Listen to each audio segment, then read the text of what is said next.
I wanted to make a video for you guys connecting Grignard synthesis with electrophilic aromatic substitution, because we learned a bunch of reactions on how to ways to stick stuff on a benzene ring, and then later we learned Grignard synthesis. But a lot of times, what you're doing in Grignard synthesis is eventually connecting it to a benzene ring. So let's say we have a compound that has a benzene ring on it, then it has a chain, 1, 2, 3 carbons, methyl group on it,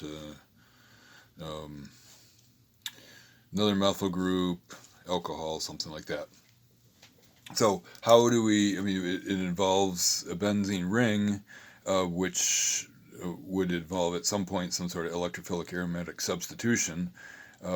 But how do we're starting out by looking at the functional group we're interested in, and we're seeing that this is an alcohol. We can obviously make that by a Grignard reaction. So we're going to start with the alcohol functional group, but we're going to work backwards, and eventually we're going to connect this to benzene. So there's a couple different ways that we can make that connection. We can look at them here, and we don't have to decide how we're going to do it.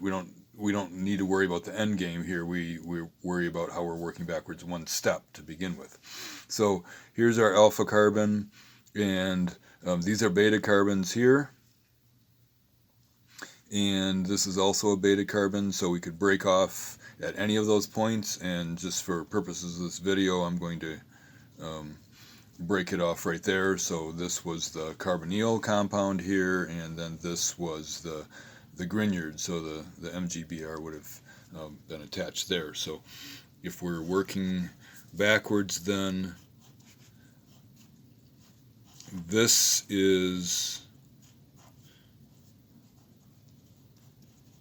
the Grignards that we're going to be working with, and then adding acetone, 3-carbon ketone there, followed by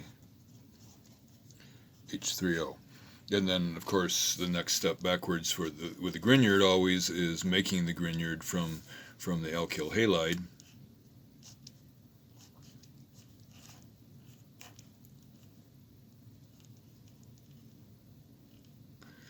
And what I want you to recognize here is that we have a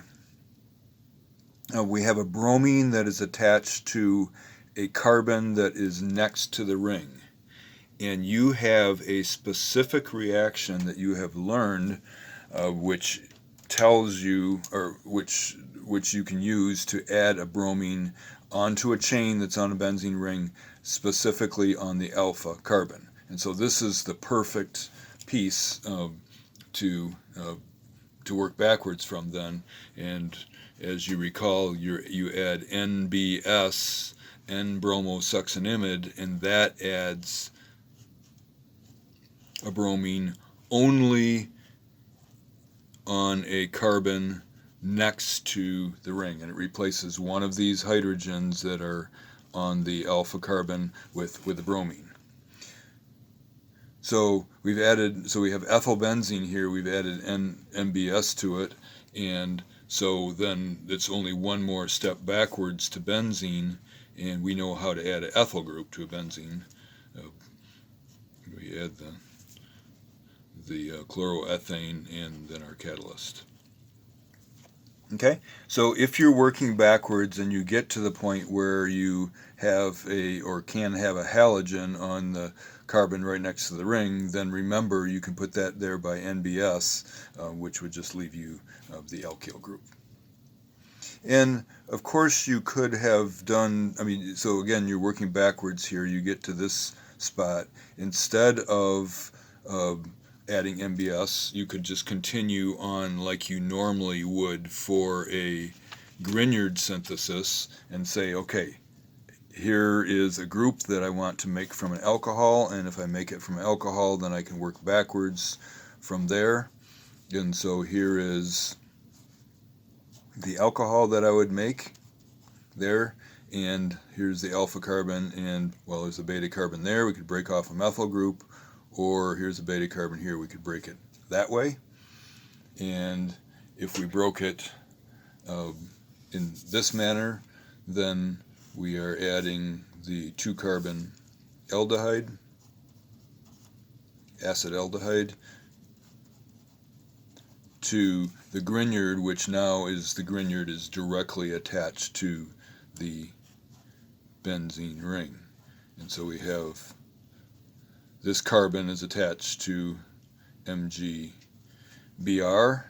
and then of course we can make that from the halide.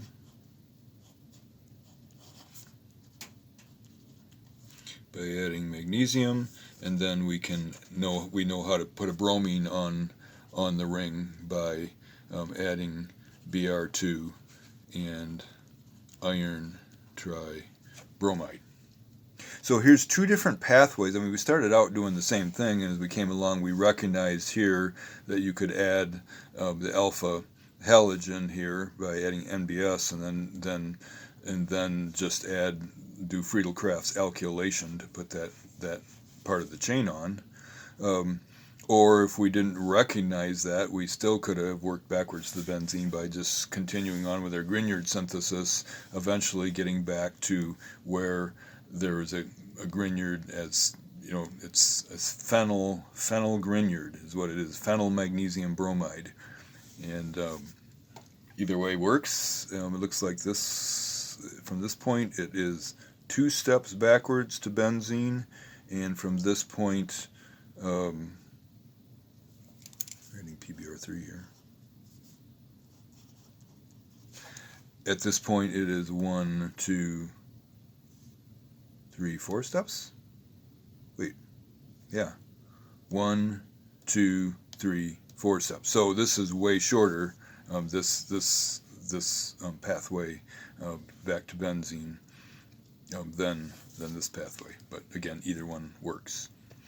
And that's kind of the point of this video. I just wanted to show you how, if you are synthesizing something and it has a benzene ring on it and it has some complicated side chain with whatever functional group here, carboxylic acid, aldehyde, ketone, halide, whatever, that you can work backwards to the point where you are eventually doing electrophilic aromatic substitution, either adding an alkyl group, which you can put a halogen on the alpha carbon, or by adding a halogen and making this, directly converting that into the Grignard there.